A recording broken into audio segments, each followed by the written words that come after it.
તો વરસાદને લઈને હવામાન નિષ્ણાત અંબાલાલ પટેલની આગાહી આજથી 28 ઓગસ્ટ સુધી રાજ્યભરમાં ભારે વરસાદની શક્યતા છે।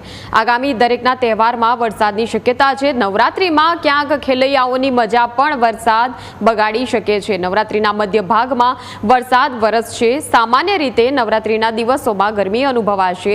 ઉત્તર મધ્ય પૂર્વ ગુજરાતમાં વરસાદની શક્યતા। કચ્છના વિવિધ ભાગોમાં વરસાદ થવાની શક્યતાઓ। દક્ષિણ ગુજરાતના ભાગોમાં ભારે વરસાદ થઈ શકે। પાટડી, દસાડા, ધોળકા, સાણંદ અને વિરમગામમાં અતિ ભારે વરસાદની શક્યતા। માણસા, અમદાવાદ અને ગાંધીનગર જેવા ભાગોમાં ભારેથી અતિ ભારે વરસાદની શક્યતાઓ। સપ્ટેમ્બર મહિનાની શરૂઆતમાં પણ વરસાદની શક્યતાઓ। ભાદરવી પૂનમે પણ યાત્રાળુઓને વરસાદનો સામનો કરવો પડી શકે।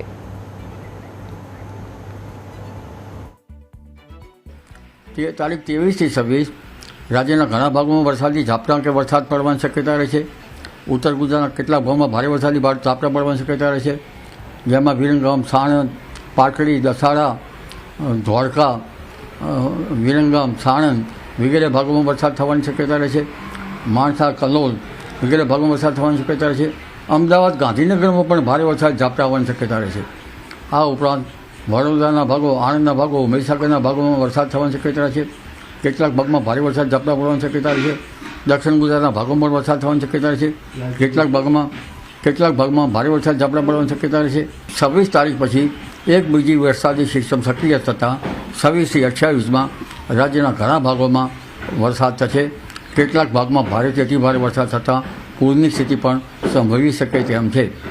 ઉત્તર ગુજરાતના ભાગો, પૂર્વ ગુજરાતના ભાગો, મધ્ય ગુજરાતના ભાગોમાં કેટલાક ભાગમાં મુસળધાર વરસાદ થવાની શક્યતા રહે છે। કેટલાક ભાગો જળબંબાકાર બની જવાની શક્યતા રહે છે। નર્મદાના સ્રાવ વિસ્તારમાં પણ વરસાદ થતાં નર્મદામાં બંધમાં પાણીની ઊંચાઈ વધી શકે છે અને નર્મદા બે કાંઠે થવાની શક્યતા રહે છે। આ ઉપરાંત દક્ષિણ ગુજરાતના ભાગોમાં પણ ભારેથી ભારે વરસાદ થવાની શક્યતા રહે છે। સૌરાષ્ટ્રના ભિન્ન ભાગોમાં પણ વરસાદ થવાની શક્યતા રહે છે। તેમાંની શરૂઆતમાં પણ વરસાદ થવાની શક્યતા રહે છે। પર્યુષણના પર્વમાં પણ વરસાદ થવાની શક્યતા રહે છે। રામાપીરના નોરતામાં પણ વરસાદ થવાની શક્યતા રહે છે। ગણેશ ચતુર્થીના દિવસોમાં પણ વરસાદ થવાની શક્યતા રહે છે। સપ્ટેમ્બરની શરૂઆતમાં વરસાદ થવાની શક્યતા રહે છે। અંબાજીનો મેળો, અન્ય મેળા બધા આવી રહ્યા છે, ત્યારે પગથી ચાલતા યાત્રાળુઓને પણ ઘણી વખત હરકત આવી શકે અને ક્યારેક આહલાદક વાતાવરણ બની પણ રહે। નવરાત્રિમાં ગરમી ભારે પડી શકે અને કોઈ ભાગોમાં વરસાદ થઈ શકે। નવરાત્રિની શરૂઆતમાં વાદળવાયુ રહે। મધ્ય નવરાત્રિના ભાગોમાંથી કોઈ ભાગમાં ક્યાંક વરસાદ વરસી શકવાની શક્યતા રહે, પણ આ વરસાદી ઝાપટા હોઈ શકે।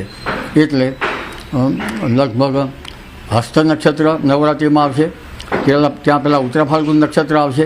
ઉત્તરા ફાલ્ગુન નક્ષત્રમાં વરસાદી ઝાપટા પડવાની શક્યતા ગણી શકાય।